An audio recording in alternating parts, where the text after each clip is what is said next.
नमस्कार दोस्तों, स्वागत है आप सभी का आपके अपने YouTube चैनल पे जिसका नाम है गुरुकुल एजुकेशन।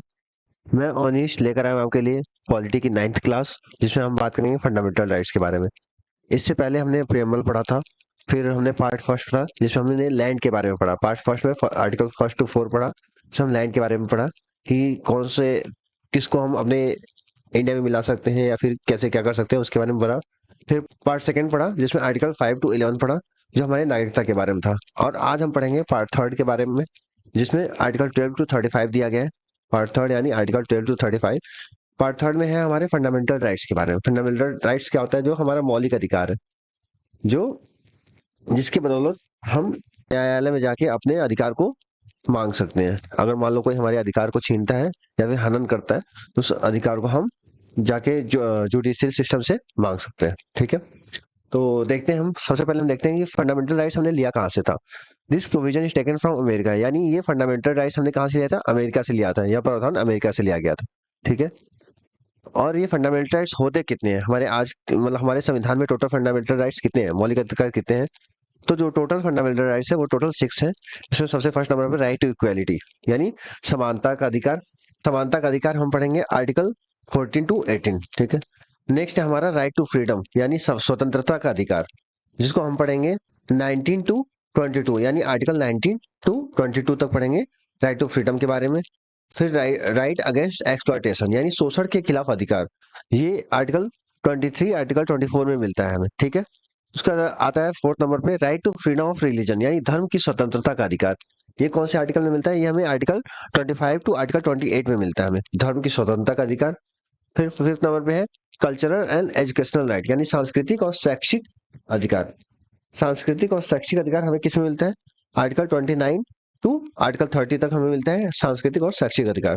फिर फिफ्थ नंबर पे हमें मिलता है कि लास्ट जो है 6 नंबर पे, वो जो हमें मिलता है राइट टू कॉन्स्टिट्यूशनल रेमेडीज, यानी संवैधानिक उपचार के अधिकार।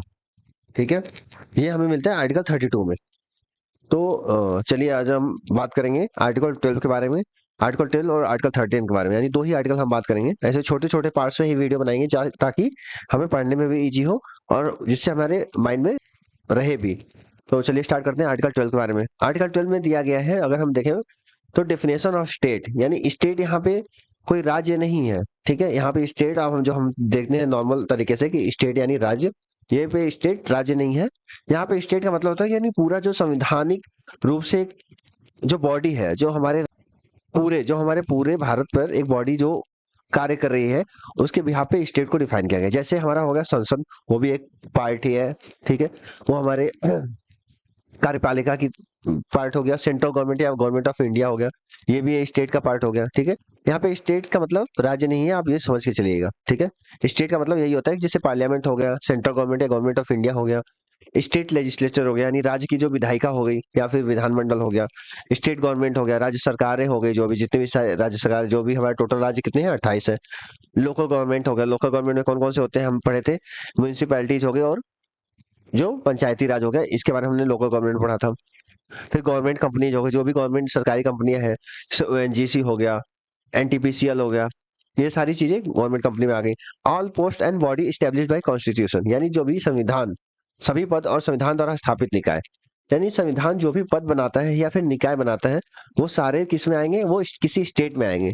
ठीक है, तो यानी डेफिनेशन ऑफ स्टेट किस में दिया है? आर्टिकल 12 में है। ठीक है, यानी definition of state simple language बोल सकते हैं, आर्टिकल 12 में है। फिर नेक्स्ट देखेंगे हम आर्टिकल 13 के बारे में। आर्टिकल 13 में it say that the state shall not make any laws और order that violates the fundamental rights. Article 13 एक ऐसा इंपॉर्टेंट आर्टिकल है जो हमारे फंडामेंटल राइट्स के वायलेशन को रोकता है। ठीक है, इसमें हम देखते हैं, इसमें कहा गया है कि राज्य ऐसा कानून, कोई कानून या व्यवस्था नहीं बनाएगा जो मौलिक अधिकारों का उल्लंघन करे। तो आप देखेंगे कि यहाँ पे जो आर्टिकल 13 है हमारे मौलिक अधिकार को बचाता है, और आर्टिकल 13 से ही हमारे जुडिशियल सिस्टम को पावर मिलती है कि वो किसी भी फंडामेंटल राइट्स को अगर वायलेशन मिलता है तो वो रोक सकता है। This article forms the basis of power of judicial review, यानी यह लेख न्यायिक समीक्षा की शक्ति का आधार है। यानी मान लो अगर सेंट्रल गवर्नमेंट या फिर कोई भी सेंट्रल गवर्नमेंट या फिर कोई स्टेट, ठीक है, वो 360 आर्टिकल 368 के बदौलत पे अगर अमेंडमेंट, कोई अमेंडमेंट कर देता है जो हमारे फंडामेंटल राइट्स को वायलेशन देता है, ठीक है, तो उसको रोकने के लिए जो हमारा जुडिशियल सिस्टम है जैसे कि सुप्रीम कोर्ट हो गया, उसको रोकने के लिए वो आर्टिकल 13 के बदौलत जुडिशियल रिव्यू देगा और वो जो फंडामेंटल जो भी अमेंडमेंट किए गए थे उसको वॉइड कर देगा। वॉइड यानी शून्य नगण्य कर देगा, उसका मान्य नहीं रहेगा। ठीक है, तो ये होता है आर्टिकल 30 में जो पावर है वो जुडिशियल सिस्टम को दिया गया है, और आर्टिकल 368 में जो पावर दिया गया है वो हमारे जो भी सेंट्रल गवर्नमेंट है या फिर जो पार्लियामेंट है उसको पावर दिया गया है आर्टिकल 368 के बदौलत। जो भी अमेंडमेंट किए जाते हैं उसी के बदौलत किए जाते हैं। ठीक है, तो आप देख सकते हैं आर्टिकल वैसे 13 तो बहुत डीपली देख सकते हैं कि आर्टिकल 13 के चार पार्ट है, जैसे 13 का 1, 13 का 2, 13 का 3, 13 का 4।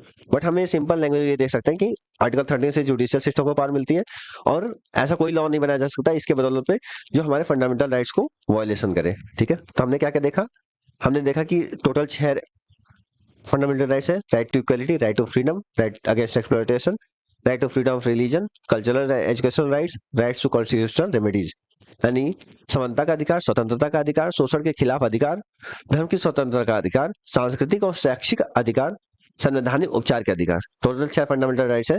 इसमें से कल हम करेंगे right to equality and right to freedom. ठीक है, छोटे छोटे पार्ट्स में ही हम करेंगे ताकि हमें इजी पड़े।